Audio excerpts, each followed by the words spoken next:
everybody. Welcome back to another episode of the Intentional Iron Podcast. Today, I'm joined by my friend, 212 Olympian and Alani new enthusiast, Mike Condell. How are you doing, brother? I'm doing good, man. How are you? Doing good. I'm doing good. So how you been today? No, today was an off day, so a little bit lower food than typical, and Tuesdays are the day I get my body work done, so not training, Nice. but still plenty of pain. Still plenty of pain. Yeah, I can imagine. I've never had like a super deep tissue massage yet, but I've heard some stories. But I know those are super important, especially this deep in the, like into a prep and whatever. So that's good. Yeah, 100%. Yeah, so give us, I think most of my viewers will know who you are from podcasts and just who you are in general, but give us a quick background of childhood, upbringing, and where bodybuilding came about. Sure, yeah. So I was born and raised in Wilmington, Massachusetts. My mother, father, and my younger brother, Alex, was into soccer for most of my time as a young kid and a teenager. Also picked up a track and field in high school, played soccer at a pretty high level, state awards and club teams and all that. Won the 800-meter state championship in high school, and then went to a Division II school, University of Missouri S&T, formerly University of Missouri Rolla, and joined the track team. And a couple weeks in, was just like, I'm not enjoying this anymore. It's just different. I don't know if it was the people or if I don't actually know what it is. I never really put any significant time into figuring it out. But so I decided to stop. And then it's like, okay, I've been an athlete for 15 years at that point, and I'd started in the gym in high school to get my weight up because I was like 5'4", 100 pounds soaking wet in high school. And then you get to college, stop the athletics, like, shit, what do I do with 6 hours of my day? Because collegiate athletics is like 6 a.m. training session, afternoon practice, PM training session and recovery. And that's like half your day's gone. Once you factor in classes, that's your whole day. And I was like, well, shit, what do I do with this? And my roommate at the time was getting into bodybuilding after he'd finished a internship in St. Louis and had met a pretty high level, like national level bodybuilder. So he got into it and he kind of brought it back to school and we just started training together. Awesome. And that's where I kind of got the, bit by the bug the first time. And then you might be a little young for this, but most people my age or older, or a little bit younger maybe, remember the muscular development cover with Jay Cutler's quad stomp on it, the yellow and black one. And I saw that and I was like, holy shit, man, that's cool as fuck. Yeah, I know that picture. Yeah, that's a good one. Yeah, it's a good picture. And just kind of never look back. I mean, lots of stuff in the middle between starting bodybuilding and where I am now. Moved across country a couple of times, started a business, had a kid, got married. And bodybuilding was kind of like, it was in and out, but it was kind of always the constant that kept the rest of my life on the rails. If bodybuilding goes to shit, the rest of my life inevitably goes to shit. So it's kind of become this like lighthouse for me. Yeah, that's a great point. Yeah. And now we're, I'm 15 years into training for bodybuilding. Competed for the first time in 2013. Took a long break until 2017, and then every 2 years after that until I went pro in 21. Competed as a pro for the first time in 24, and then 24 and 25 got second, third, second, fourth for placings. Right there, sucks. Yeah. And then this year we finally cracked it, winning the New York Pro, and headed to the Olympian in September. So it's fucking awesome, bro. That's so cool. Something you mentioned there is something me and Ty Jordan hit on during our podcast, where he was like, I just felt like whenever my bodybuilding went to shit, everything in the background seemed to also go to shit. It's almost weird how that's like very synergistic to where it's like if what you're pouring yourself into with bodybuilding is going bad, whether it be the training's going bad, you're just off your diet, you're binging or doing whatever, it's like it starts to show up in every avenue. It's just like how you do one thing is how you do everything, especially when it comes like what you're passionate about, Exactly. Yeah. And, I don't know if this is just who I am personally or if most bodybuilders tend to feel this way, but I'm better in all areas of life when I have more to do, which is part of the reason. I mean, the major reason I'm not just a bodybuilder is because I have a career and I could never support myself with just bodybuilding. But I know I'd be a shit bodybuilder if bodybuilding was all I had. And even when like the career side of things turns down and gets slow,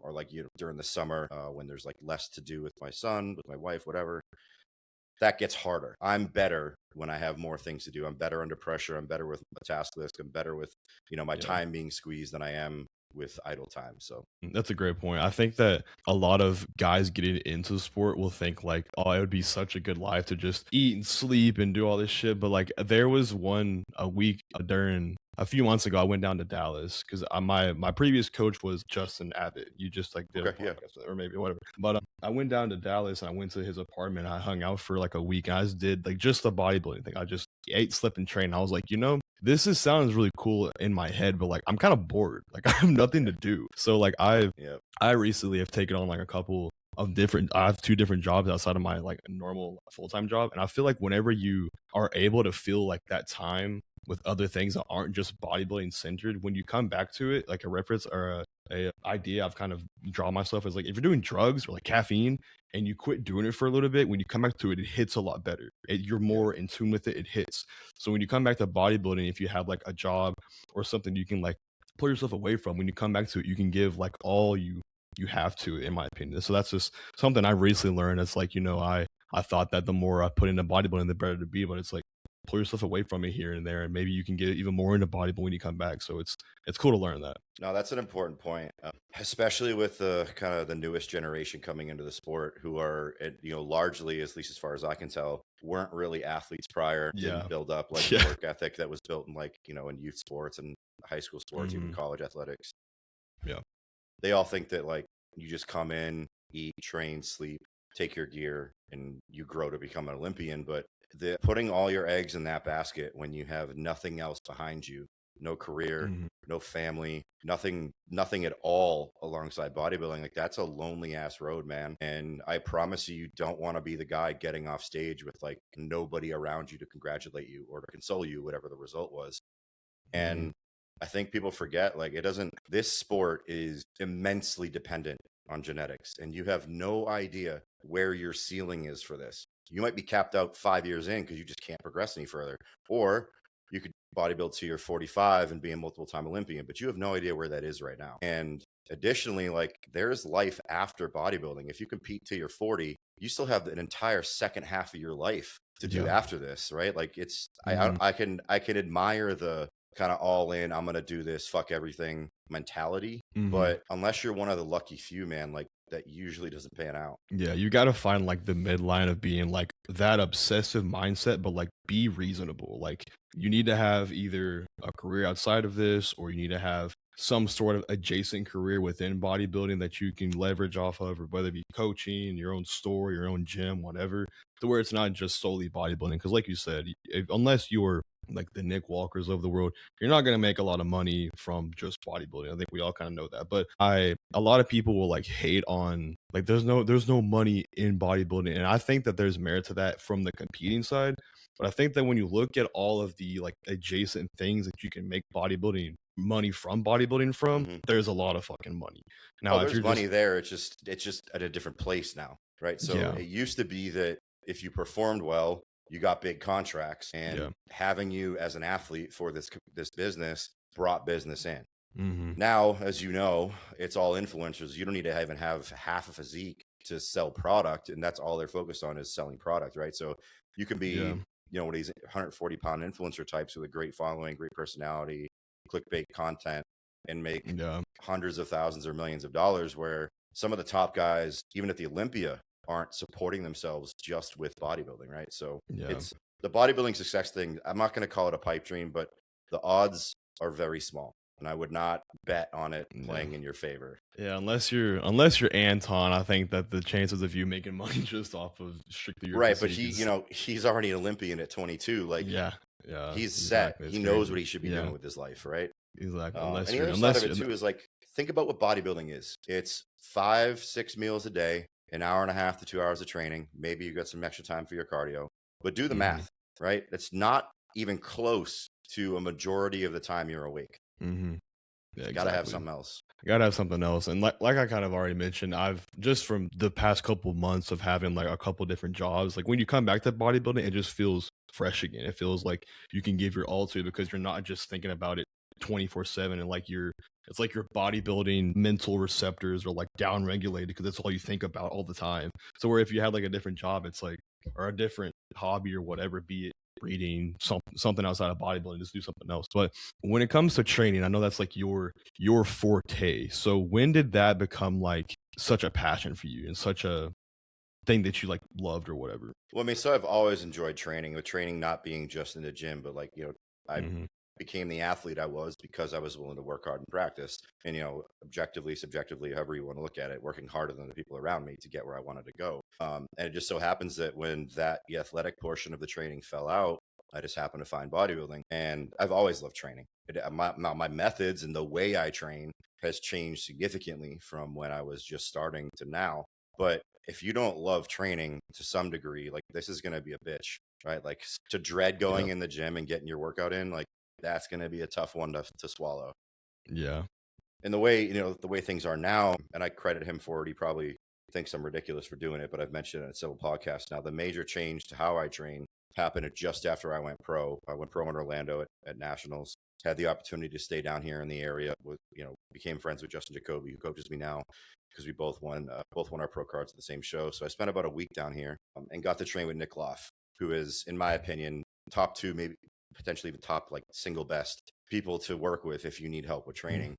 I agree. And he basically showed me how he trains and ran me and Justin through a session and like completely changed my outlook on what bodybuilding training should be. And from there, obviously he's been a mentor for me. I take things from him all the time, but kind of just developed into something I really enjoyed. And then eventually started to get to the point where I could help others. And that, to be honest, it really only took off this year. I've been doing, I do low, I don't call it low level, but low volume coaching. I've never had more than like 10 or 12 clients at a time. Again, it's not my full-time career. So I'm always careful to not take on more than I can handle when I have that going on. But I kind of avoided doing things like this with podcasts because my outlook was always like, well, I'm not the best at this. So what could I possibly have to offer? What could I possibly say that someone who's better at this hasn't already said? And kind of just like got pushed by the people around me to start doing more podcasts. And that I've done, I have a regular one with Talking Mess, a regular one now with Joe Percher and Luke Pritchard on One More Rep.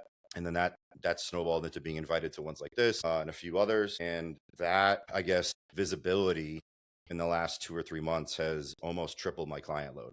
And that's split pretty evenly between people who are working with me for like full coaching and people who are just hiring me to help them train better. Now, the second half that just for training, that's typically higher level athletes, right? Guys that have been doing this for a while and are stuck, or that don't want to get stuck and can kind of put their ego away and, can also afford it. Obviously, having multiple coaches is a big luxury.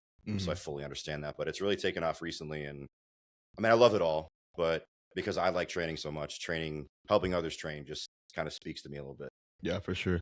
You can definitely tell like your passion just through like your content. Like when you just post like your training yourself, like just by itself, you can just tell like it's something you care a lot about when you talk about it with whether it be Joe, whether it be on Talking Mess or whatever. You can just tell like you're very passionate about it. That's probably why a lot of people seeing that in your content now are like drawn to you to hire you, which is really cool. So you kind of already hit on it, but I wanted to ask you who have been your biggest mentors when it comes to training, and who would you recommend guys my age coming into the sport actually listen to? Because like there are so many training gurus that are my age that don't really know like the biomechanics of anything or any kind of exercise. So who are some guys that you'd recommend my age actually taking advice from? So Nick was the big one, obviously, because I actually got to train with him, and then we stayed in touch, and I can text him if I have questions, or even if I have a client I need help with, he's there for me. But before Nick, the big one that I also used was Joe Bennett, who I think if I'm mentioning top two, it's Nick Loff and Joe Bennett.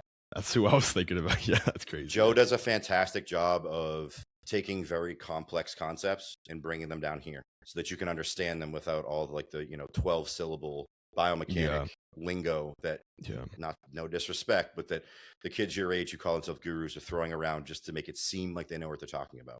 So those are the two. I mean, obviously there's plenty more, but I'm, to be honest with you, social media is like my least favorite part of this. So I'm not like plugged into bodybuilding social media that much. I follow who I follow because I enjoy it. But those two would be my primary. I mean, Nick is working on putting out more content, which is great because he's fantastic. He also has, if you're looking for just a resource, he has a complete library of movements that you can just pay to be a part of and just look what something should look like. Joe does fantastic with his content and always has. And now he's starting to kind of address some of the nonsense out there by like taking a reel that's bullshit and telling you why it's bullshit while being nice. Yeah. So those would be my two. And then the last part of that was about kind of like, the new age gurus here. And I struggle with this huge because when I started bodybuilding, like if you saw a guy bigger than you, you were asking for advice. Like, hey, how do you do this? Why do you do that? What do you think I should do? As opposed to now, it's the younger kids think that high level national guys, IFBB pros are just meatheads who got here by chance or because gear's involved. And that's for some people, maybe, but you don't get to be a top top level pro just by accident. And it's great that we have more science coming into the industry. But well, the problem is that the science they're referencing, when they say the science, all they're doing is looking at a study. They're reading the abstract, taking the conclusion out of it. Don't look at how it was conducted, how many subjects were involved in the study, what the methods were. They don't read the whole thing, right? The sample group's like five people who have never trained before in their life. 5 6-year-old women. Like, I'm sorry, but that's not going to be applicable to high level bodybuilding. Or if you aspire to be a high level bodybuilder, that does not apply to us. Maybe at some surface level it does. The concepts are applicable, but I've been at this long enough, man. There's no sheet of paper put out by science that is going to trump 40, 50, 60 years of developed, and yes, it's anecdotal, but developed bodybuilding knowledge. Like, we all do the things we do at this level because we know they work. And for the most part, we all do kind of a flavor of the same thing. And it wouldn't be a problem if the new kids were willing to learn, but they're not, right? That's so true. Yeah. They see someone like me talking about training, and because I'm not referencing a study and using 12 syllable words, you must not know what you're talking about. And that's the problem. And, I don't care what subject it is, the whole 10,000 hours rule. You're not a master of anything at the age of 21. Period. Yeah. Right. I agree. And, Nick was doing this for a decade before he started speaking on it. Joe's been doing this forever. That's why he's comfortable speaking on it. But the confidence to say that you're a guru after you've been in the gym for like 6 months because you have a PubMed subscription is fucking asinine to me. I just don't get it. It's social media, bodybuilding, the science-based thing, that whole like slop of things together is very odd, because like I try and ride the midline of suggestions and advice I give people, because I know I haven't gone there and done that yet. So it's very hard. Like I had a guy recently talk a lot of shit on me for like, who the fuck's this kid trying to tell people what to do, yada yada yada, just because he painted the picture of me as a kid who's typically on social media, like claiming he knows all this shit. And I'm like, that's not me, dog. Like, I'm not saying that I'm not telling you what drugs to take. I'm not telling you how to do all this shit. And it's just hard. He apologized or whatever. But I'm like, it is hard whenever all you see on your social media is guys my age that like the first 3 seconds is like their claim, and then like a PubMed study with like a bunch of graph points. And it's like, what are we doing? Like a couple of my business friends will tell me to do like reactionary content to like shit like that, and it's like I can't mentally put myself in the position to watch that shit and react to it without getting really mad. So it's like I just do shit like this. But it's very odd in the bodybuilding space, like the training content that gets put out by people my age just never, I don't know. This is like not a... Yo, what is up, guys? So first of all, I just want to thank y'all for listening to the podcast. It blows my mind every single day that you guys are finding value in these, whether it be for education, just for entertainment, or whatever. So just from the bottom of my heart, thank you so much. God bless you guys for watching the videos and the podcast. If you want to further support me, all of my affiliate codes will be in the description below, as well as a link to my coaching forum if you're looking for coaching for bodybuilding, lifestyle, or any sort of health goal. I would love to help you guys out. Now that my advertisement campaign is done, let's get back to the podcast. The description is important. I think it's people are way too obsessed with what will get them the best results, and that is it. Then like they don't take into consideration enjoyability. How long are you going to be able to do this tied up to the machine pull down for? Like, are you going to take all these tools to your gym that you're going to travel to go to an hour away? No, you're not. But if you gave me a program that says, all right, do an upper back row, do a pull down, and do a pull over, I can do that wherever the fuck I want to go. That's right. I don't got to tie myself to shit. So it's like, whenever you see this on paper, it's like, cool, like this may get you the most hypertrophy per square unit. Fuck yeah, cool. But it's like, how long are you going to do this shit for? It's like, I don't know. Yeah. It's crazy. The thing that's missed really is, and this is not just a training thing, but if you're going to be good at this, it is at minimum for most people, putting the Antons and the Nick Walkers aside, at minimum about 10 years, right? So you better find a way to do shit pretty consistently for 10 years to be able to be good at this. And that's not to say that you can't do the fucking one arm and a roller to do a front raise, your front delt. Like, if you want to do that, great. If you enjoy that, fantastic.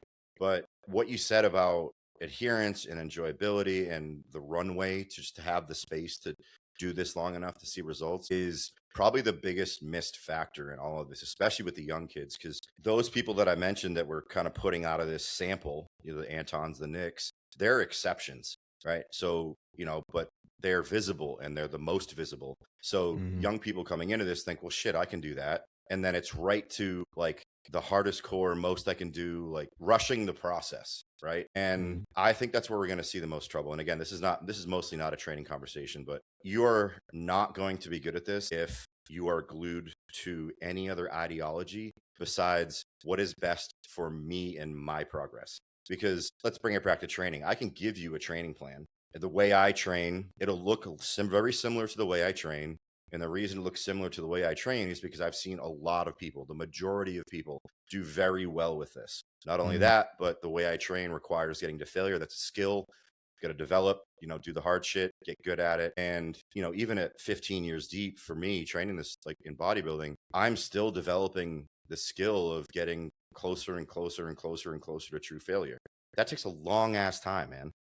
Yeah. And if you're going to be glued to what a piece of paper says, you're never going to find what's best for you. And that to me is the art of bodybuilding, right? Like, yes, back to the training difference. Like if I give you a training plan and then 3 months in, you haven't changed a single lick about your physique, am I going to just tell you to just do that harder or do that longer? Like probably not. Like on paper, this makes sense. You're like, on paper, this makes sense. You're like, well, why isn't it working for you? Like, just do more of it.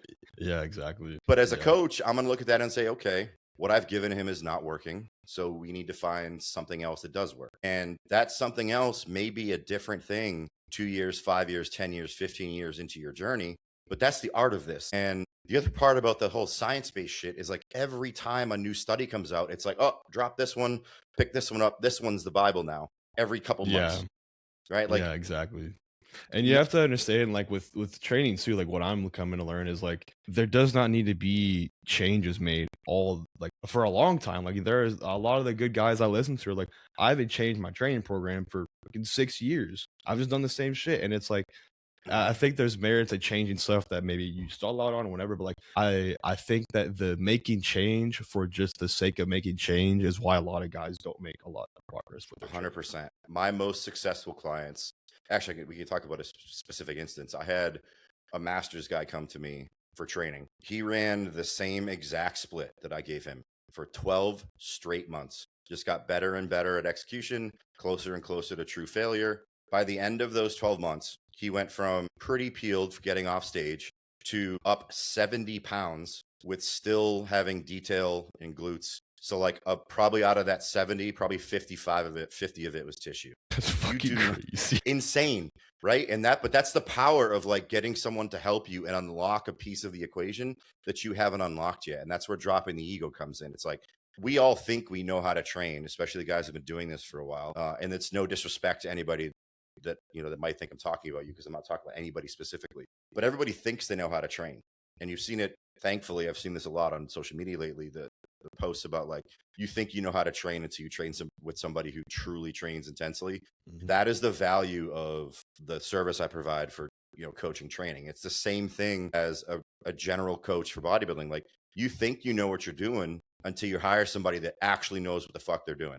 And that's the whole value of having a coach. Yeah, exactly. I think that training specific coaches like you aren't like popular, but I think that they're going to become more popular the more that people realize that like it's not the drugs, it's not the, I mean, it all has its merit, but it's not the diet, it's not the drug, it really is a training. Like that's I mentioned it probably on every fucking podcast I've done now, but every single person I've talked to, every single podcast I listen to, every high level coach that I respect, every high level athlete, all comes back to the same thing. It's the training.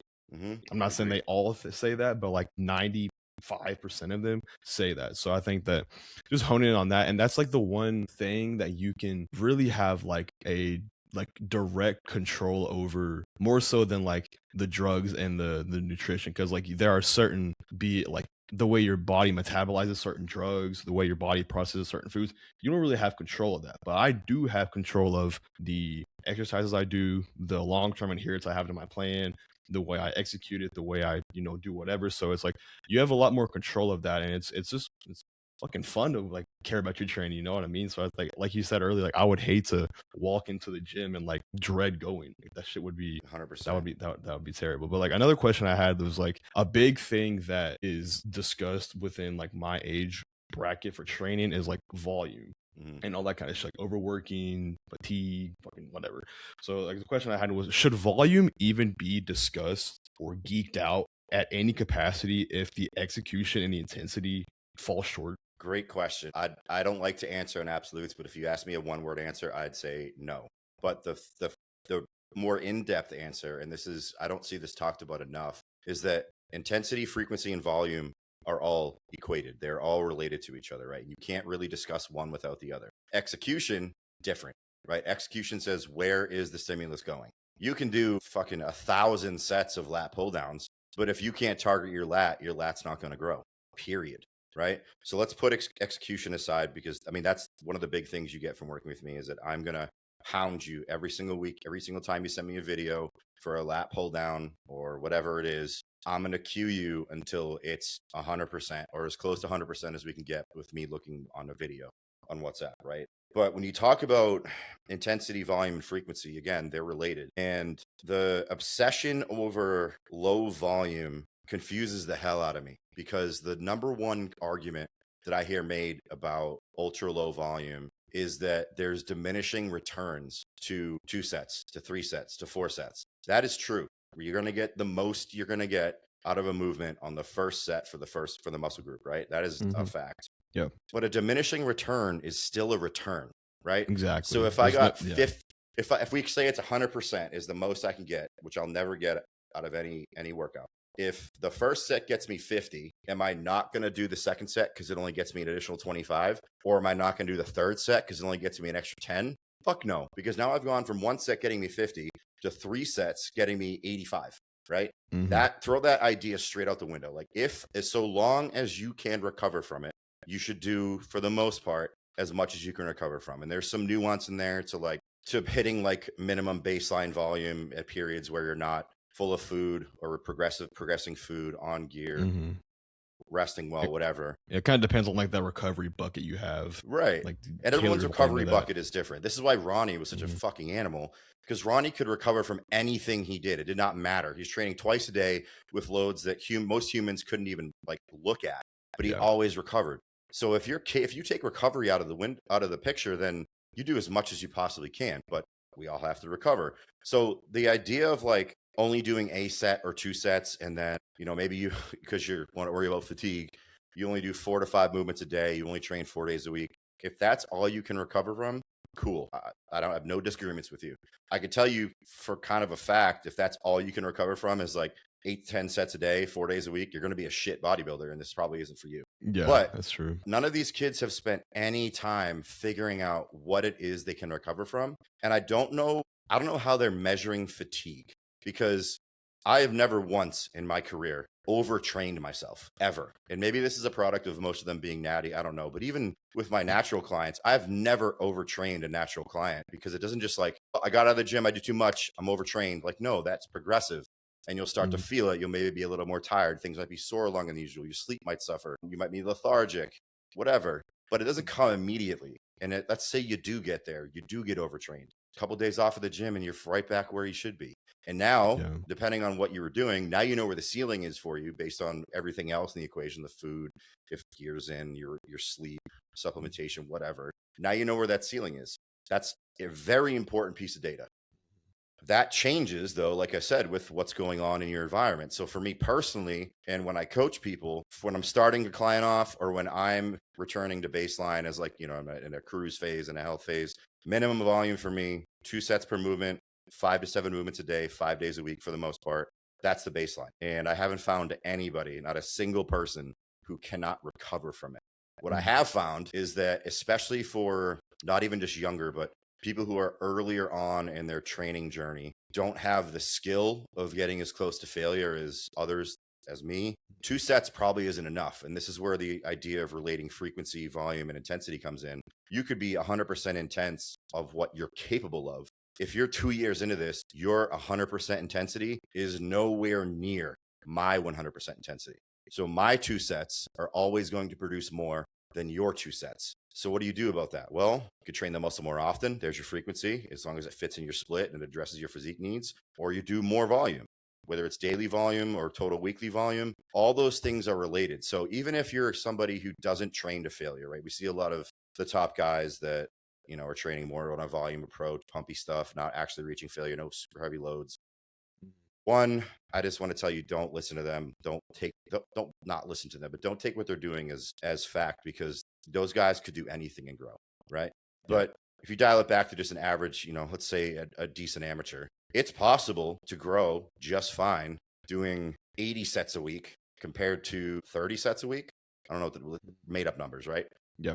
The 80 sets a week guy is not going to be training as intensely as the guy who's doing 30. You just can't, right? Right. But both of those things will achieve growth. And where you fall is going to be somewhere in the middle. And that's, again, back to the art of this. That's the art of figuring out where this is. And that will change progressively over your entire career. Because like I said, if failure is a skill, I might have needed 3 to 4 sets 10 years ago, but I only need 2 now, right? But again, we're talking about depending on what phase of this, this journey you're in. If I'm cruising or in a health phase, I might be doing just 2 sets. I might even remove a day just to get some recovery, whatever. But when food starts going up again and we're hopping back on the sauce, like if I can do more and recover, why not? I'm going to do more. Yeah, right? Exactly. Yeah. And in some sense, it should probably mirror what you're doing with everything else. Like if my food is going to progressively go up and gear is going to progressively go up as it saturates, and maybe we throw some stuff in at the end to keep it moving, as long as I'm sleeping and everything else is in check, like why would my training volume not also go like this, assuming I can recover? That just makes sense. I think it all comes back to, I think it all comes back also to the overarching theme of kids just not liking to train. They're like, if I can get more out of being in here for 25 minutes, I'm going to do it. You know what I mean? So it's like, it's kind of tough, I see those posts. Go ahead. There's another side of this too, and I don't want to belabor this point too long. We've been on it for a minute, but if you watch some of the more extreme science-based stuff, they're not even in the gym for 40 minutes. They're in the gym for 3 hours because now they have 52 sets to get through an upper day because they're obsessed with only training like one specific muscle in the back or a region of fibers in the chest. And I haven't been that deep. Jesus Christ. It's fucking crazy. There's this war against compound movements because, well, that's just accumulated fatigue that isn't near failure for, like you say, a bicep during a pull down. Okay, next time you do a pull down, tell me if your bicep is sore the next day. It's probably not. And tell me if it's overtrained the next day. It's definitely not. Now go talk to a blue collar worker who works outside 100-degree weather laying brick. Ask him if he's fatigued or overtrained, and then look at his fucking forearms and tell me that accumulated work doing other stuff does not matter for growth everywhere. It doesn't make sense to me. Yeah, the demonizing of compound movements, I think, is wild because, like, I don't really care, like, the fatigue you think it's going to build up or the whatever. It has so much carryover into every other movement you do. And progress aside, hypertrophy aside, whatever aside, they're just fun to do. Like, that's 100%. Just like that's the shit you do. Like, I think that it comes back to the point you made about a lot of bodybuilders. Now, I'm not saying you can't get into bodybuilding without having a sports background, but I think that's where having a sports background plays so much merit. Cause like when you're, I don't know what they do, like lifts you're doing soccer, but it's going to be with a barbell and that's really it. But like you're doing power cleans, you're doing hang snatch, you're doing squats, you're doing bench, whatever. And when you develop that background or that foundation, you're able to, you're good. Sorry, bedtime. No, you're good. You're able to be so much more like, I don't know, you have like a different kind of like tenacity in the gym as well. I feel like there's a lot of guys that you can tell that like training to fail. I'm not saying like just because you played sports, your ability to go to failure is going to be easier, but like you can just tell the guys that were in sports like have that dog in basically, you know what I mean? So it's whenever someone talks to me or I've like had a conversation with them and I see how they train and they're like, yeah, I wasn't really into sports, and I'm like, I could tell. I could tell. Like I could tell by the way you train, dog. Yeah. But when it comes to training, I know you've hit on this before, but what muscle do you think is the hardest to train remotely? Hardest, like for me to critique somebody with? Yeah. It's almost certainly lats. I mean, you go look at any show anywhere, whether it's local, national, whatever, they're probably the single most undertrained body part. And that's because there are so many muscles in your back that will want to take over if you're not executing specifically for lat stimulus. But it's not exclusive to that either. I mean, especially when you're focused on progressive overload training, like I am, and like I profess to my clients and I program for people. People tend to get ahead of themselves and get lost in just the load. And you progress load too fast, trying to grow a muscle that hasn't been growing for you, and it's not going to grow. Period. You have to drop the ego, back up, learn how to train, and then you can start to progress the load. And I see this with legs, see it with chest, see it with lats, fucking biceps even, right? Like it's all the same. It's all the same issue. The only question is, what do I have to do to get you up here to understand what your body should do to make that grow? But lats are definitely the hardest. Yeah, for sure. I think from what I've been learning, my coach is Tom Schuster. I think you probably know him.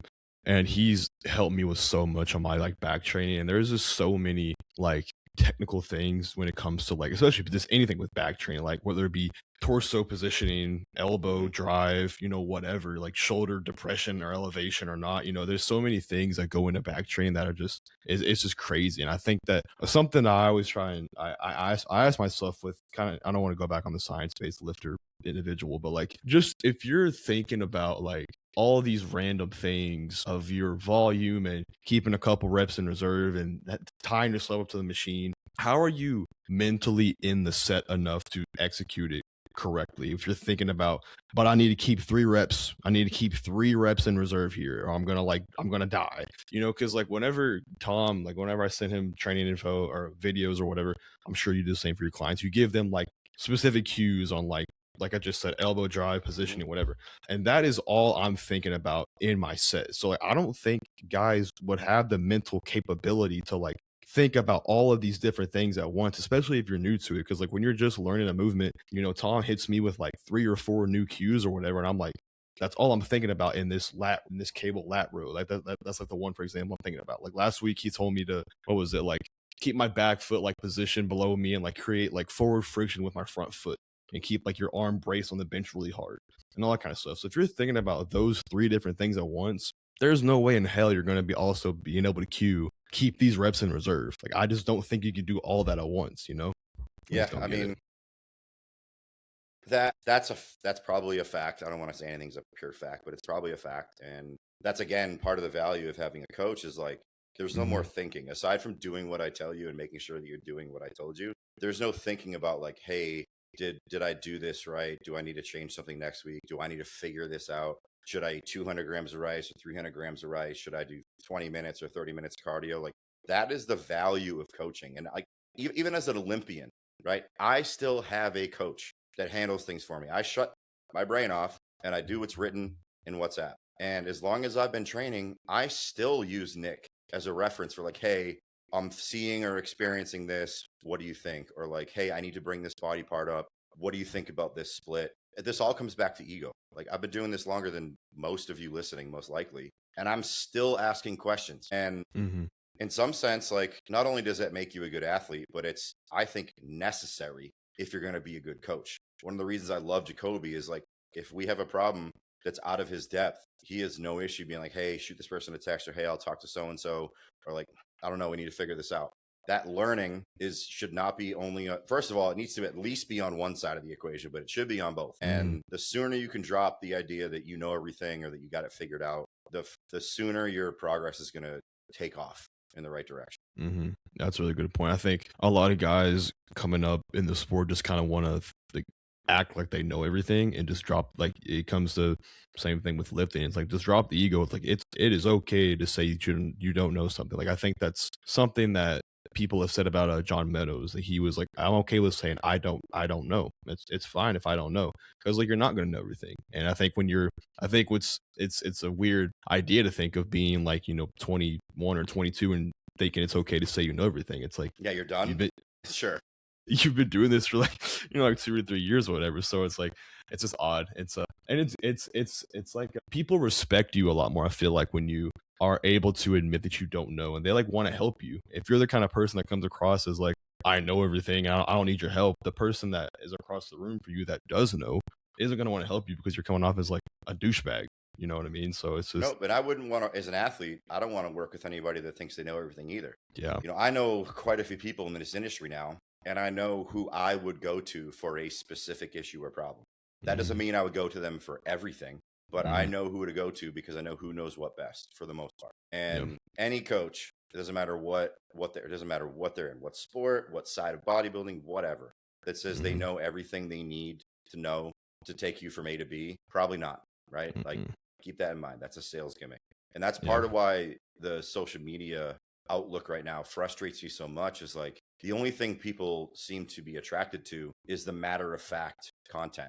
It's like, nah, if you're not doing it this way, you're doing it wrong. Is there a wrong way to do things? Like, yeah, there's an objective wrong way to do something. Yeah. Does that mean there's only one right way for the most part? No, right? That's the best part about this thing, and why so many people love it, is like, there's no fucking rules, man.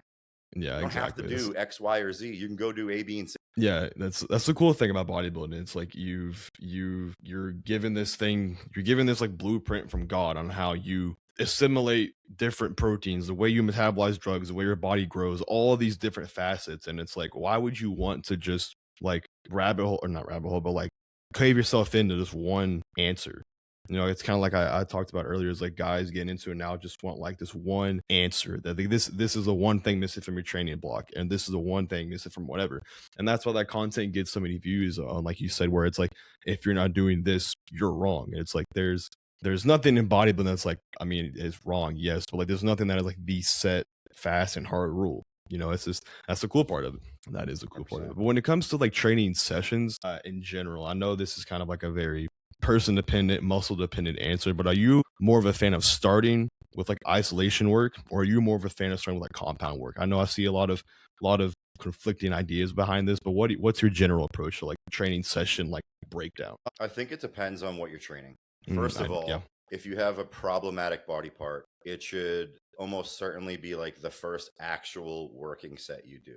When you're fresh, when your focus is there, when like neurologically you're in it, when biomechanically you're just optimized to go do this without having any lingering fatigue or a pump that might impede like the feeling. So like for back, for instance, which is probably the popular one, like if you have weak lats, or even if your lats are doing okay, I start pretty much everybody's back session with a lat movement, unless they just have crazy lats and there's no depth in their mid back.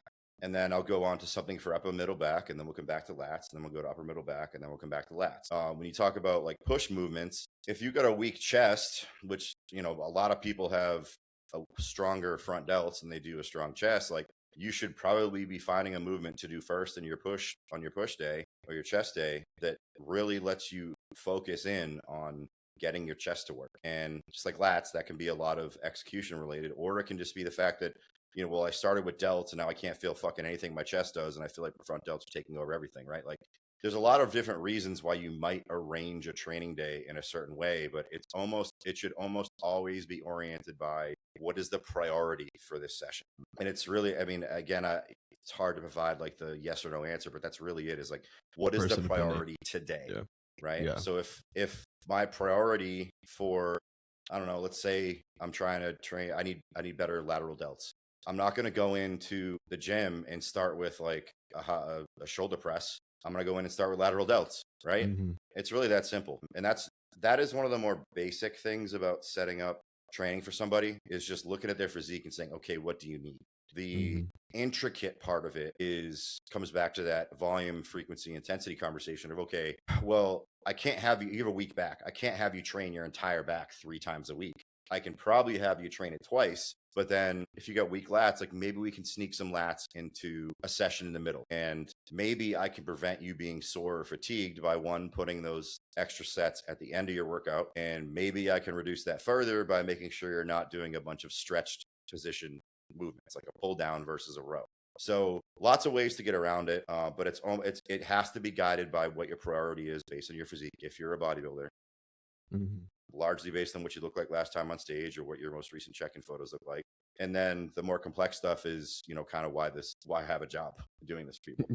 Yeah, that's a good point. So going back on the back training thing, I know this is kind of hard because there's different movements for the back, there's different parts of the back you're hitting, but what are 3 cues or reoccurring execution tips that you usually give for training the back? So the easiest one, and this is dumbing it way down, But the big difference between training lats and training your upper and middle back is going to be where your elbow ends. Exactly. And the cue, the simplest cue, and if you've been training a while, you probably get this right away. If you haven't, it probably takes some explanation or a visual.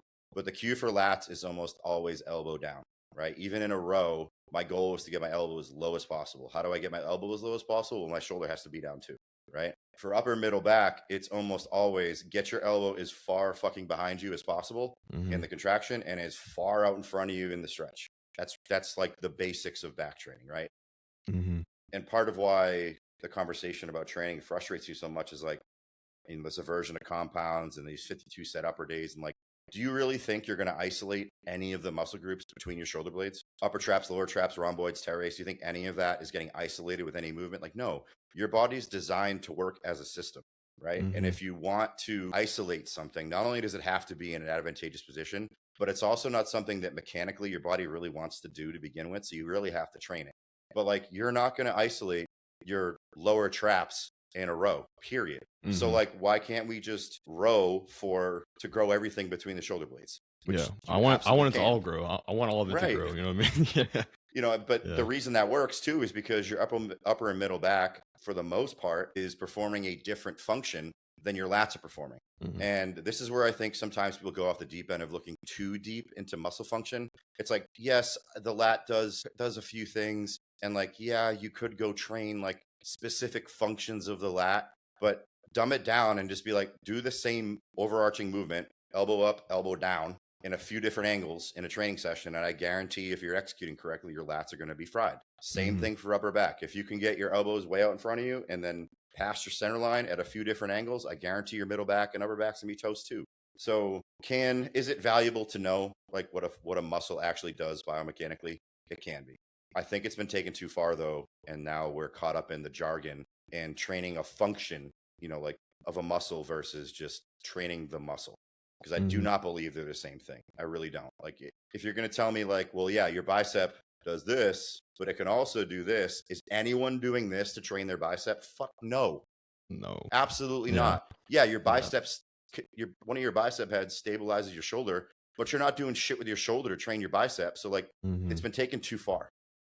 Yeah, and that's a good point. If you can pull yourself back from wanting to be so calculated and so smart and just look at the basics of what's worked forever and then refine it to what you need to do, you're in a much better place than if you want to start from scratch and read every study in the book and memorize an anatomy chart and dissect cadavers and all this crazy shit to like see how a muscle works. You're going to be way better off. Just hammer the basics for as long as you can possibly do them, tweak it to what you need to grow, and then just do that for 5 to 10 years. Yeah, it's like you have to like find the amount of like nerdiness you need to apply to yourself and what you need to like scratch your brain to like understand what you're doing, but then like look at the basics and like you said, what is work also gives you the ability to just like not think and just train and just worry about your intensity and like I don't know, having fun in the gym. If you're thinking about all these different functions of the muscle and all these different things at the same time, it's like I personally would not have fun doing that. I would lose my shit. Like I value my training time not only for the sake of my progress in bodybuilding and for my physical needs, but for my mental needs. If I didn't have like today was a rest day for me too, and I'm gonna be completely honest, I was kind of like a mental wreck when I got off work. I was like, fuck, I want to go train. I want to go train, dude. So it's like when you have to take that in consideration too. I don't think a lot of people within the science-based space ever have mentioned that in their content is like training for like your mental health and like your overall well-being. It's just like physical results and all that kind of shit. So it's like there's also that part of training as well. Agreed. But enough training talk. I'm gonna kind of veer off into some more fucking lighthearted stuff because I don't want to talk about training forever. But I talked on Alani News at the beginning of this. What are your top 3 flavors? Because I saw that at my Walmart. This morning. They came out with the Witch's Brew. They started putting that out. That one's a good one. I tried it. So what are your top fall 3? We get that. I started drinking because my wife drinks them and they're always in the house. And like, I don't want to drive to the fucking gas station to get a Ghost or something else. And they're the best tasting energy drinks, I think, on the market. Yeah. And they're also not 400 milligrams of caffeine. So I can have one and not fuck my whole day up. But yeah. The Witch's Brew this season is always good. The ones that they have continuously throughout the year, my favorites are the Rainbow Sherbet and then really any of the slush flavors, specifically cherry and cotton candy. Nice. Yeah, those are good. I remember when I first started getting those, I was like, these feel kind of like wrong to drink. Like I feel like I shouldn't. I feel like I shouldn't be drinking these, but they're really good. I don't know what like what's the flavor profile. I think you just said it. What's the flavor profile of the Witch's Brew? Is it you said it's like It's candy kind of apple like or whatever? drinking a caramel apple. Yeah. I couldn't We're I couldn't listen, really put my guys. finger on it. We need to keep this up. If we keep this up, keep the pressure up, we're gonna get Alani to make a man-sized can. Okay, Dude, yeah, that would be so hype. Those little it's gonna be the small like Alani skinny. XL. Get on board. Yeah, We're gonna get it. that's funny. That's funny. I love that. I wanted to ask you a question on that, but the next little lighthearted question I want to ask you is: I think you guys hit on Talking Mess the episode yesterday about like what's one song that if you had to train like forever to one song, what would it be? But the question I have for you is: what are your top 3 songs to like quote unquote take it there? So the number one is what I said on the podcast was "As We Suffocate" by Of Mice and Men. That song just like does it for me. Top 3. It's hard. Yeah, honestly, like "Gangsta Shit" by G Unit is another really good one for me. And then for variety's sake, I mean, my music is pretty steady. It's normally metal. It'll Me too. occasionally be hip hop and rap, and then occasionally it'll be like EDM stuff. I don't remember the name of the song right now, but there's an EDM track that I've listened to like crazy, and it normally depends on what I'm training too. Like if I'm legs, I was fixing to it is say that. Yeah. 100% metal. If I'm going in to train arms and delts or chest, it's probably rap. Yeah, exactly. That's so funny. Shit. But yeah, that's what I was gonna say. Is like for my muscle groups, it's like I have 2 different playlists or whatever, and it's like I couldn't pull myself to like listen to this playlist that I'm looking at right now on arms. I would like my brain would be like overstimulated and I'd be like stressed out the whole day. But if I go in and listen to I have the same name, but like part 2 is like my hip hop, my more like it'll be like 90s like hip hop like Tupac or shit like that, or it'll be just like like new age hip hop. But then my leg day session is like Godsmack, Breaking Benjamin, Avenged Sevenfold, and guys like that. That's what I listen to on like legs or like heavy back or whatever. But I'm very glad I didn't. I used to listen to some odd shit during my sessions, but it's developed into more like divorced dad rock and like old hip hop. So it's kind of nice. But Whatever gets you yeah, there, man. It's different for everybody. yeah, for sure. As long as you can All get right, locked in and stay focused, I don't give a shit what you listen to. I did go through a phase where my music almost would be like overstimulatory to where I I know, couldn't man. focus. And I think we all kind of go through that from what I hear. Every guy kind of goes through that, like every bodybuilder, to where it's like you're so amped up and like high off of emotion that you can't like focus in the set. And it's like you have to kind of find the midline, which just takes time and maturity. That's another reason why like my training playlist is songs that I've heard 1,000 times. There's like Yeah, nothing new on my training playlist until it becomes old, because that track in my ear, if I'm not familiar with it, then that is something else that's more stimulus. But if I know the song by yeah, heart, I know every hmm single beat. Like there's no like yeah. interruption, right? Yeah. Yeah. I also know every single beat and you also know like you can also like know when to start the set, so like you can fucking Exactly. be in the middle of the beat drop and you're like mid set. It's like the synergy is like beautiful. So it's Yep. nice. But yeah. So yeah, we're coming up on that hour mark, dude, and I always wrap up the podcast with 2 ending questions that are a little more like not psychological, but like more personal. So like you personally, what drives you the most in your day-to-day process? Who, what, an idea, a dream, or whatever? A couple things. They're all kind of related. One specifically from my family, and 2 from just my time in sports. It's like, I watched specifically my mother because my father was injured. My brother was too young.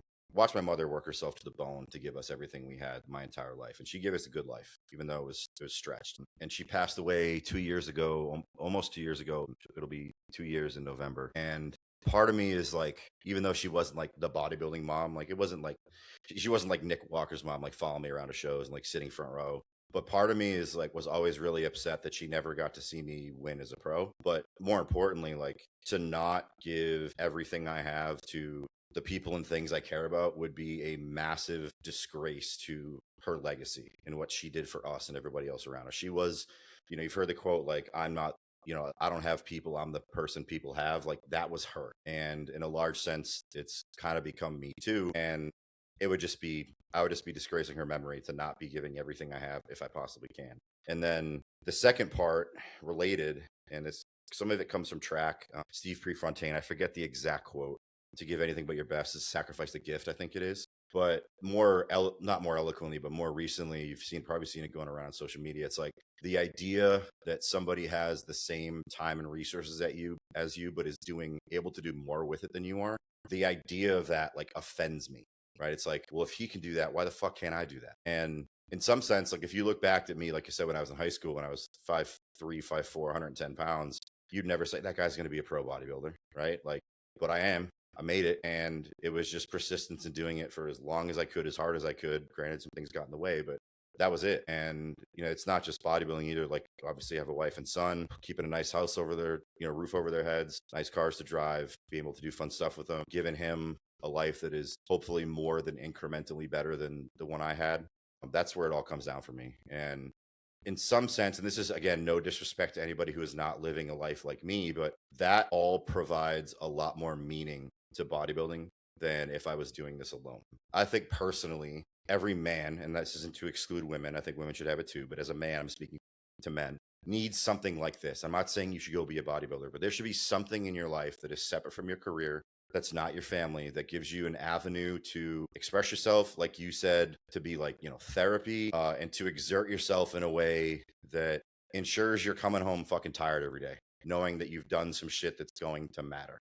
And maybe that is your career. If that is your career, fantastic. If you're like someone who works 18 hours a day and that's the way you get it done, fantastic. But for me, I'm always going to need something physical in my life. I've been an athlete my whole life. I've been bodybuilding for 15 years.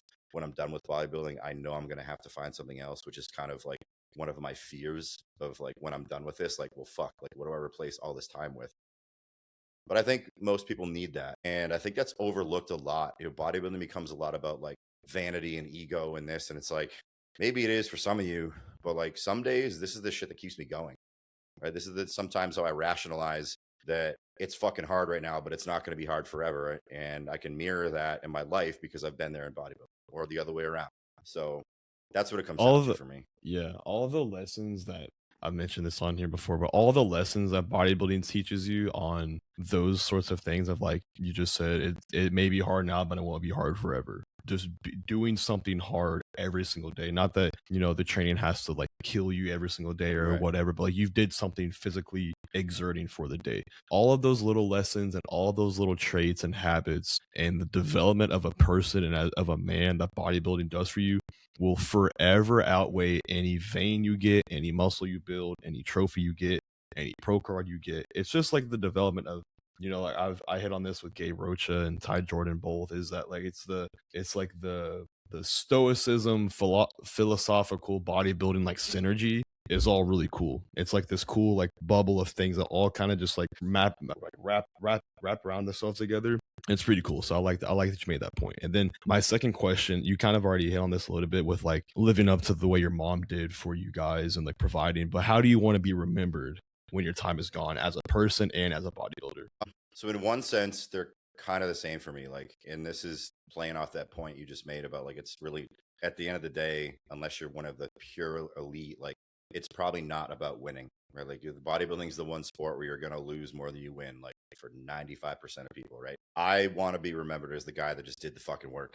Like, oh, you were tired, you were hungry, you were sick, the bills are due. Like I just did the fucking work. And in a personal sense, like the reason this means so much to me, and I hope it continues, though I don't wish or hope he becomes a bodybuilder, but I hope that my son seeing me do this at a level I'm doing it at, with the intensity I'm doing it at, instills something in him that he's going to carry with him in the same way, whether it's bodybuilding, which I kind of hope it isn't, but doesn't matter what it is.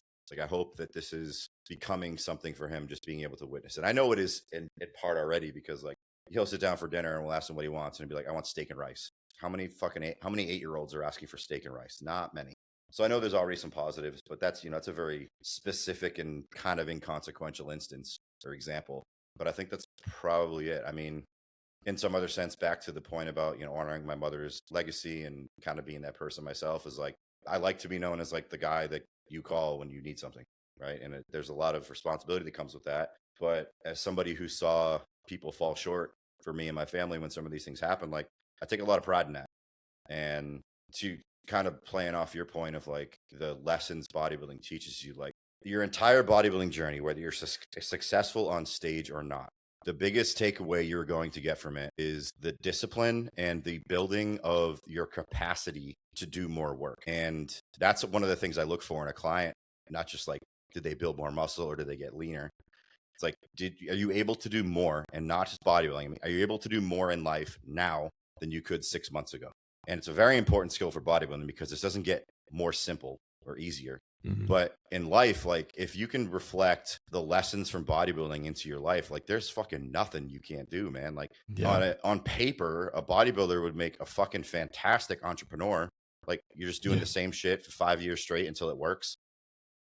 Yeah. Right. So a lot of that stuff I think gets lost. Kind of gets lost. People aren't seeing the forest for the trees and focusing too much on the end result, when the real reward here is the development you get out of it. And then also, like, that development's fucking worthless unless you're able to apply it and help others and make your life better, make other people's lives better, do more, whatever. So yeah, just like Ty and I hit on, and just like me and you kind of mentioned earlier, it's like, I promise you, if you're a better I think you may have said this actually, if you're a better bodybuilder in a year, I guarantee you're a better man. I guarantee you're a better person.